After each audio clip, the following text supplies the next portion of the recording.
To sign up for the holy battles, only royal-class shelters could host an arena. The Crystal Palace, while relatively small, was a royal-class shelter. It had a small battle arena, but it was no larger than an average room. After signing up, you also had to match up and duel another person who had signed up in the same shelter. Whichever combatant emerged victorious at a shelter, beating the rest, would then go against winners of other shelters. Only Han Sen resided at the Crystal Palace, so by default, he was the winner. As such, he did not have to battle with any others to qualify. He merely had to wait for the real, juicy Son of God battles to begin. I wonder what rewards I would get if I was to win my final fight, the divinity's bout. Not even the most elite evolvers, who had unlocked their gene locks, could even dream of earning their place amongst the 10 prior Son of Gods. The spirits that compete there must be on the same level as super creatures, for sure. The rewards for being victorious in the divinity's bout and reaching the top 10 should be very good. Might it be a random super beast soul? Or perhaps even a spirit that is above the royal class? Han Sen, merely contemplating the prospects, began getting quite excited.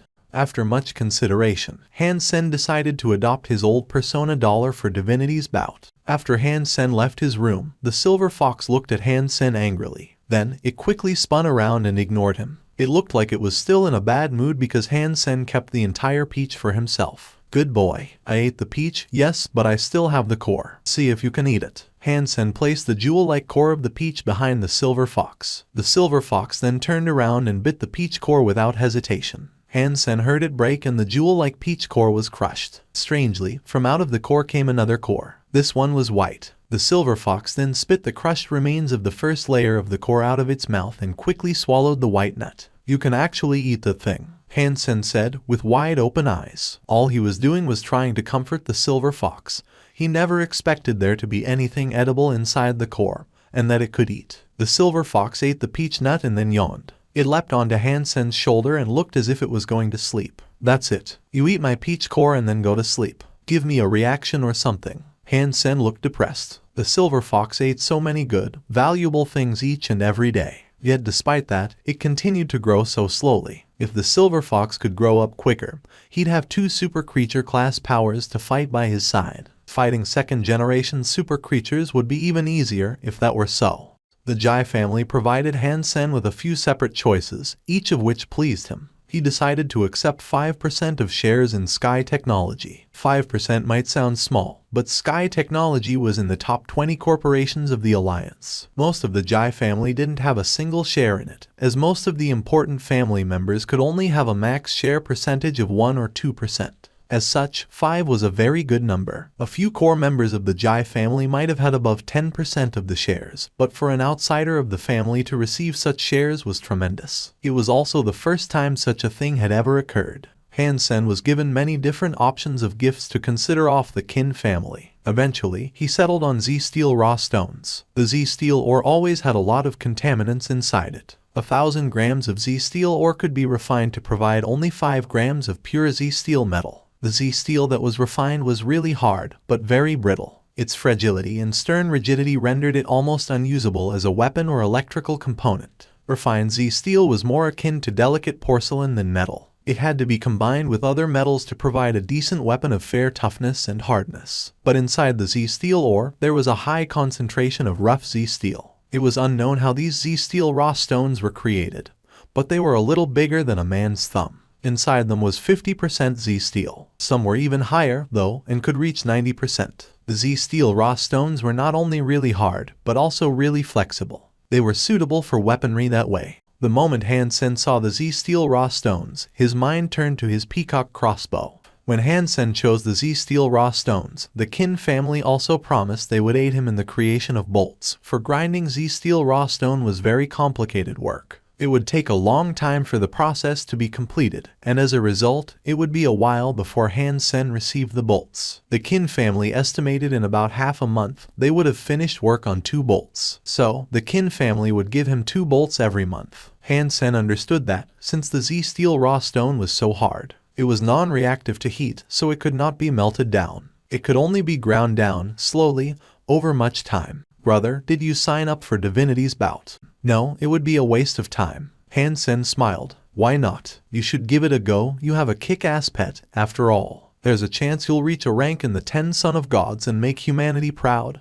My pet is strong, that much is true. But if I face an opponent stronger than I'll be killed. I'll be dead. Why should I bother? Han Sen shrugged. I suppose you are correct. But if you don't go compete in Divinity's bout, it is practically guaranteed that humanity once again will fail, and not stand a chance of securing a single position. It has been a century, and across that entire time, the top 10 son of gods have been spirits. It's humiliating. That's just how it has to be. Unless we are able to somehow max out our Super Geno Points, we will continue to be unable to compete with them, Han Sen said with a smile.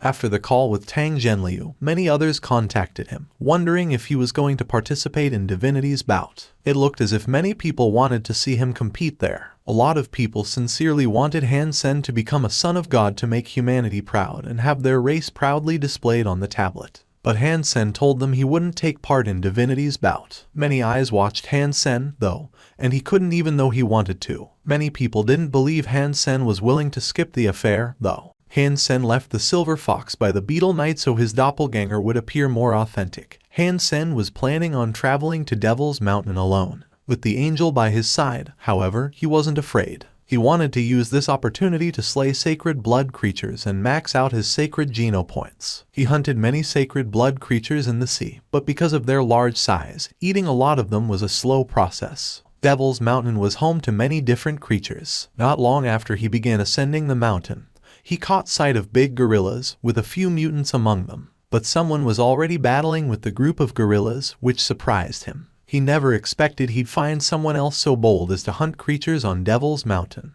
Han Sen took a closer look and noticed it was Philip. He had a girl nearby him as he fought. The black gorillas were unable to compete with Philip, as he quickly laid waste to each and every one of them. Even the mutant class variants could not withstand many attacks from him, and he looked to be a fiercely powerful warrior. Philip, you are so good. You are so strong and so handsome. The woman had her hands pressed against her chest as she praised Philip. The pupils of her eyes were almost shaped like hearts in adoration. The woman was rather pretty. She had big boobies, long legs, and looked quite young. Her words of encouragement were soft but high-pitched, and they worked like fuel on Philip, stoking the fire of his yearning to do combat. Philip, you are so good. But these creatures are not your level. Let's find some sacred blood creatures for you to go against. Philip, look, someone is there. Han Sen was still observing the view of the canyon before him when he heard the familiar voice ring out. Han Sen turned around and saw Philip and his big-boobed lady friend approaching. He promptly frowned. Philip was one of the leaders of the ice fields, in charge of the Philip shelter. He wasn't a dumb, foolhardy man, and Han Sen was surprised at his willingness to bring a lady up Devil's Mountain. Philip did not see him as Han Sen, due to Han Sen being clad in golden armor. What is your name, my friend? Philip asked, while looking him over. The golden armor was not exclusive to Dollar, as many people possessed it in the second god's sanctuary. It was because of this that Philip wasn't quick to assume Han Sen was anyone particularly special, least of all Dollar. What is it? Han Sen did not answer Philip's question.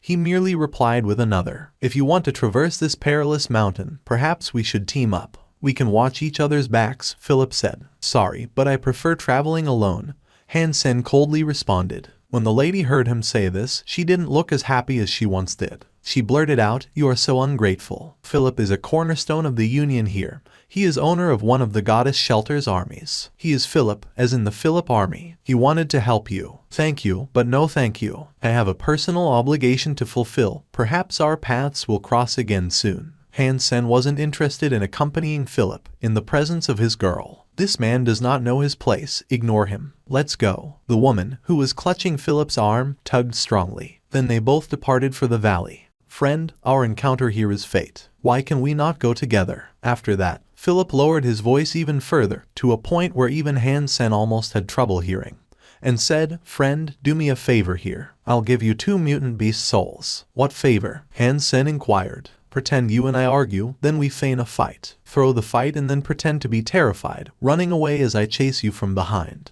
That's all you need to do. 1 mutant beast soul now and another you can come claim at the Philip shelter. You must have heard of the name Philip before, yes. Then you know a man of such reputation would not fail to fulfill their debt. Philip was again speaking in a quiet voice. Give me 2 sacred blood beast souls and I'll think about it. Han Sen understood what Philip truly wanted. As much as he would have liked to impress his girl, He couldn't avoid venturing any further into Devil's Mountain without offending her. Friend, that is daylight robbery. I only asked you to put on a show. 2 mutant beast souls is a generous offer for such a deed, Philip said with a furrowed brow. Ordinarily, yes, it isn't too bad an offer, but I have something quite important to do today. Time is precious for me right now, so the price is 2 sacred blood beast souls, Han Sen responded. Brother, 2 sacred blood beast souls is too much. Philip continued to frown. That's okay. I have an alternate way for you to get what you need, a method that requires no effort on your behalf. Han Sen smiled. What method would that be? Philip gave Han Sen a confused look. It's simple. When Han Sen spoke, he moved. A gold shadow flashed in front of the lady. The woman was suddenly shocked, and she looked ready to scream. But before she could, Han Sen slapped the back of her neck and she fainted. There you go. See? That'll cost you nothing. Now you can go pretend that you saved her. Han Sen handed Philip the unconscious woman and then left him, venturing onto the canyon. Friend, you can't leave. You are in trouble. When Philip picked up the unconscious woman, his face changed. Friend, I was trying to help you. Han Sen smiled at Philip. But Philip looked troubled and said, I wanted to take her away from Devil's Mountain. I wasn't interested in this woman at all. But after what you have done, if you do not stay, I will be in trouble when she wakes up. You want to hand me over to her? Han Sen looked at Philip. Of course not, you were just helping me, after all. Philip ground his teeth and continued to say, you should just go. Don't mention our encounter to anyone else and do your best to stay out of this woman's sight in the future. Han Sen shrugged his shoulders and resumed his journey towards the canyon. Han Sen helped Philip, due to him being a partner of the goddess Shelter. He never expected this to happen. He was trying to do good, despite the negative result. Philip held the woman in his arms and walked away with the intent of leaving the mountain. But after a few steps, he stopped. He turned to look at Han Sen, who was on his way into the canyon, and suddenly became very curious. Anyone who was willing to enter this place alone had to be quite powerful, and this intrigue led him to want to know exactly how powerful this person he met was. When Han Sen entered the canyon, numerous butterflies madly fluttered their way towards him from every direction. Philip knew these butterflies and knew that some of them were mutant class. The man in golden armor did not hesitate, however. He continued walking, paying no heed to the butterflies that now clung to his body. Strangely, he just allowed them to be on him. It was like the butterflies were playing around him, and it made for quite a lovely picture. Philip was shocked at what he was seeing, and his jaw dropped. It remained open for quite some time. The butterflies were poisonous, besides the fact that they were mutant class. If you were bitten by them or dusted with the poisonous powder the wings carried, you'd fall incredibly ill. Even Philip would not dare venture into the canyon with those butterflies about. But there the man went, not caring about the toxic butterflies all around him. He allowed them to hang on him or fly around. But the butterflies didn't bite through his armor, nor did they poison him. It was shocking. Suddenly, from out of a light that encompassed a particular bush, a white butterfly appeared. It approached the gold shadow, which shocked Philip and caused him to say aloud, "Careful, my friend. That is a sacred blood class ghost butterfly. If you get poisoned, your body will rot until there is nothing left but fizzled bones." The man seemed to hear what he said, as he turned around and nodded back in Philip's direction. The sacred blood ghost butterfly was already floating around Han Sen, however. It was indeed like a ghost. The white ghost butterfly's body was strange, and it was how it received its namesake. Even elites who could attack with blistering speed had trouble striking this white ghost. The white ghost was going to land on the golden man, but he then quickly raised his right hand and trapped the white ghost butterfly between his fingers. The butterfly fluttered its wings repeatedly, attempting to escape his fingers. The fingers were like prison bars, and despite its desperate struggle for escape, it could not free itself. Tang! The man clenched his hand into a fist and the scary white butterfly was crushed inside, its blood seeping from his palm.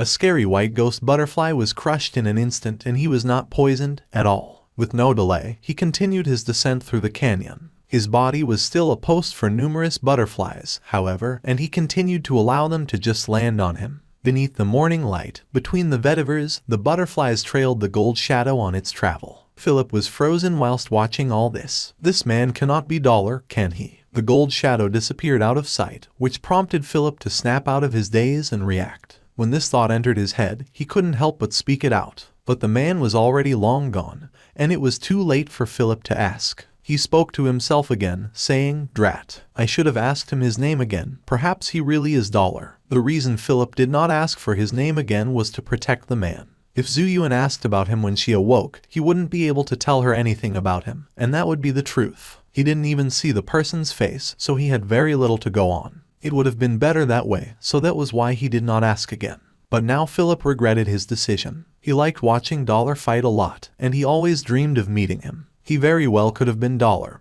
and if he had let the opportunity of meeting him pass him by, he'd be depressed. Although he wanted to go deeper into the canyon and ask the person whether or not he was Dollar, seeing Zuyuan unconscious in his arms, he gave up the idea. He couldn't venture in there while carrying a passed-out woman. Han Sen was very happy right now. He had managed to squeeze the white ghost to death in his hand and heard the charming, oh so familiar voice call out to him. Sacred blood creature hunted, white ghost butterfly. The beast's soul has not been acquired. Consume its flesh to obtain a random numeric amount of mutant Geno Points, ranging from 0 to 10. Although he did not receive its beast soul, Han Sen was still quite happy. The butterfly was so small, he could gobble it down in 1 or 2 bites. Eating a raw butterfly like this, however, would not have sat well in his tummy. So, he found a nice little alcove in the canyon to rest in. He started a fire and began cooking the butterfly with oil. He added some spices, and the end result smelled pretty good. It was like a dish from another planet, which he called fried silkworm. This is very nutritious. Han Sen had lived here for a very long time and no longer felt disgusted eating such things. He munched on the white butterfly with glee. It tasted pretty good, particularly after the voice that told him of his increase in Sacred Geno Points. The gross feeling of dining on a bug quickly evaporated.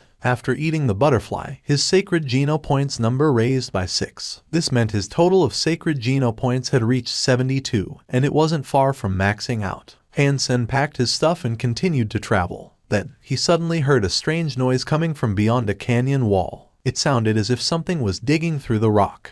Han Sen was alerted by the sound of digging and quickly looked at the canyon wall. The wall was dark green and looked to be really hard. But in the corner of the wall, something had opened a crack. Inside the crack, Han Sen could see the shuffling of a white claw, and the crack began to grow in size. Han Sen did not know what was behind it, especially here in Devil's Mountain. Is that a pangolin? Han Sen watched the dark green creature from behind the rock and thought it looked like a pangolin. But if it was able to dig the dark green cliffside, it was far stronger than the average pangolin. When the dark green pangolin exited the tunnel it had dug, it ran off. Then, he noticed a purple ant, about the size of a fist, come trailing after it. There were a number of these ants and their bodies looked like jade. There were about 20 of them, and they seemed to be giving chase to the pangolin. No way. If I recall, pangolins are practically anteaters. Why in the world is this thing getting chased by ants? Han Sen was puzzled by the scene. The purple ants did not chase the pangolin far, for it seemed as if they weren't very fond of sunlight.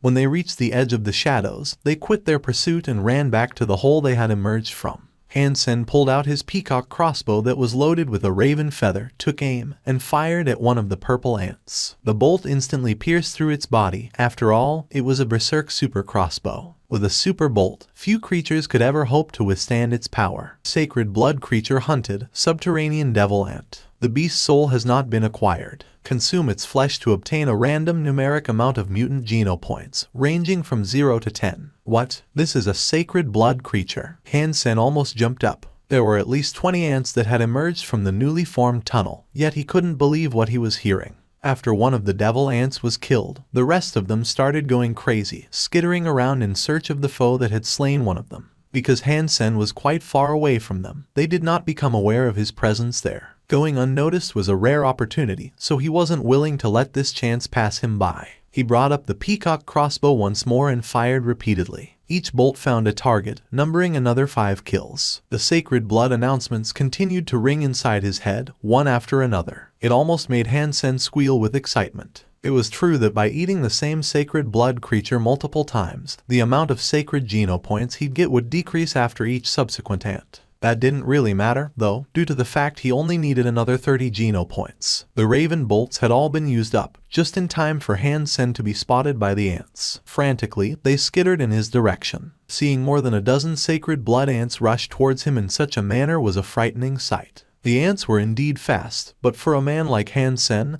they were nothing. He summoned his battle mode Little Angel. The Little Angel's hand swung her greatsword and diced an ant like a stroke of lightning. 14 foes to counter, but before the angel, they were nothing. It only took her a second to slay them all. I'm a handsome man and I collect ants. I hold a big bag and I got the biggest ants. Han Sen began singing a favorite song of his as he picked up the ants and stuffed them into a bag he had brought with him. The canyon wall near the small tunnel erupted into a thick dusty plume that spat out a number of rocks like meteors. A dog-sized, dark purple ant emerged, screaming with a shrill voice at Han Sen. Then, like a shadow, it sprinted towards Han Sen at a blisteringly fast pace. Han Sen was shocked. He brought out his flaming Rex spike to block the incoming attack, but the little angel dashed in front of him to clash with the giant purple ant on his behalf, greatsword raised. Dong! The transparent greatsword struck the dark purple ant's head. The shell did not crack, but the blow let out an amazingly strong force. The little angel's body was knocked backwards into Han Sen and they were both sent flying 8 meters backwards into the cliffside wall behind them. Han Sen spit some blood out. Although the hit was not life-threatening,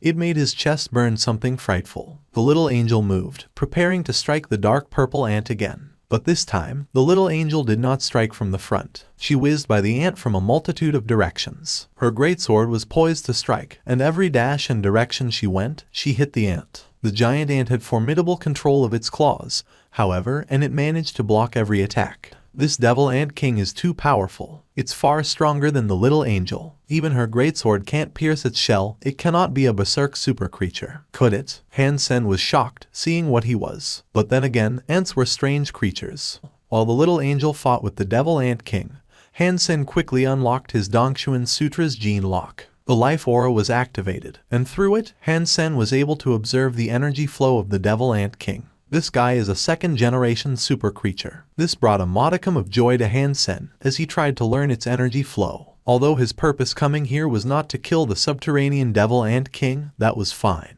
He wouldn't pass by an opportunity such as this. The Subterranean Devil Ant King's life energy flow was complicated. Han Sen could not remember it so soon, so all he could do for the time being was observe for some time and watch the fight unfold. The little angel was using her flying abilities, and although she seemed capable of keeping up with it, killing the beast outright was a different matter altogether. Her angel greatsword could not sever its limbs or crack its shell, and without being able to do that, killing it would prove to be of great difficulty. After Han Sen remembered its energy flow, he summoned his flaming Rex spike and mustered the energy of the elephant Rex strike. He waited for the right moment to deliver the Ant King one massive hit. Even if the strike didn't kill it, it might provide an opening for the little angel to finish it off. Han Sen watched for a while, and when the chance arose, the trumpeting of elephants fueled a power inside his body. The power surged into the flaming Rex spike, which swung down onto the Ant King. The Devil Ant King knew Han Sen was attacking, but it was unable to dodge. It was not because it was not fast enough. It was because it was recovering from blocking another attack that was delivered by the little angel. During its recovery, it didn't have the energy to deflect Han Sen's hit. Han Sen's power was far inferior to the Devil Ant King's. Normally, he wouldn't dare something like this, but he excelled in the realm of tactics, deduction, and prediction, particularly. He had foreseen how the Ant King would react, so he committed to this deadly strike the exact moment he knew the Ant King would not be able to dodge,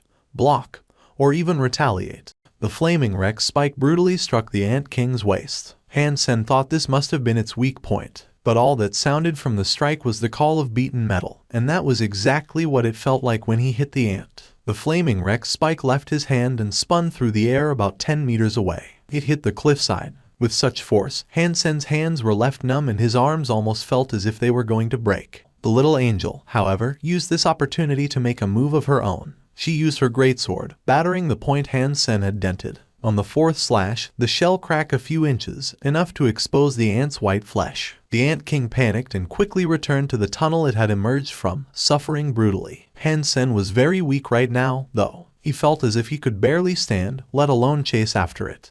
Under Han Sen's command, the little angel chased the Ant King down into the pit it had come from. But he also ordered her to return if the Ant King still proved to be too formidable. He didn't want her taking any unnecessary risks, and he wanted her to prioritize her own safety above all else. The Ant King had only been dealt a small amount of damage, and it still contained most of its power. It was still stronger than the little angel, without question. This was the great boon of being an ant. Few could fight one, even if they were on par with it. In the tiny cave she chased it down, she would have limited room to dodge. If it came down to a fight of strength versus strength, odds were far in favor of the ant winning. Han Sen summoned Princess Yin and Princess Yang. He brought them out so they could collect the devil ants' corpses, while he dragged his own tired body down after the Ant King. He still did not feel safe, and he worried that the little angel would fight the Ant King until she died. Han Sen, while he was down there, was busy inspecting this cavern he had discovered, deep beneath the earth. With great observation, he surmised that the entirety of the mountain above had been hollowed out by the ants. It was like a massive subterranean kingdom for the ants. But what Han Sen did not understand was that, inside this ant nest, aside from this king and the 20 sacred blood ants he had laid waste to earlier,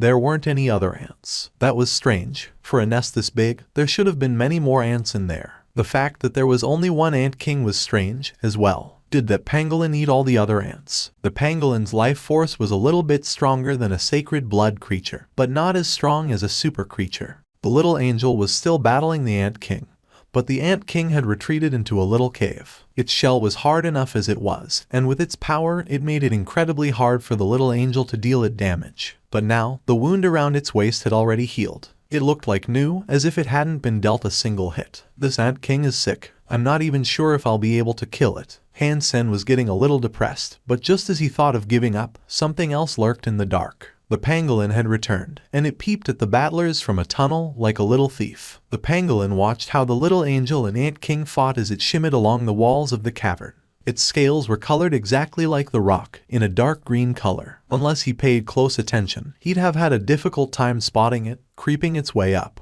Quickly, the pangolin entered a cave near the Ant King and then drilled out another cave beside it. After that, it disappeared. Han Sen watched what it was doing with curiosity, and then decided to follow it into the tunnel it had just created. He crawled along the tunnel, and scrambled over the dusty rocks without hesitation. When Han Sen saw what was inside the cave, his jaw dropped and his face froze. The giant cave was like a warehouse, stocked with white eggs that looked like ping-pong balls. Quite clearly, the eggs belonged to the devil ant. The pangolin-like creature looked joyful as it began munching on the eggs. Han Sen climbed out of the tunnel that had been dug out by the pangolin, spooking it. It turned around to look at Han Sen with alarm, but it did not attack. Han Sen took aim at the pangolin with the peacock crossbow as a precaution but felt conflicted. The pangolin was very strange. He did not know anything about it, and his own body was so weak that he didn't want to start a fight he might not be able to finish. They both froze, eyes locked. Neither of them knew what to think of the other. The pangolin rolled its beady eyes and then stood up on two legs like a human. Its claws pointed towards the entrance. Han Sen understood what it meant. The pangolin was pointing towards the Ant King's location,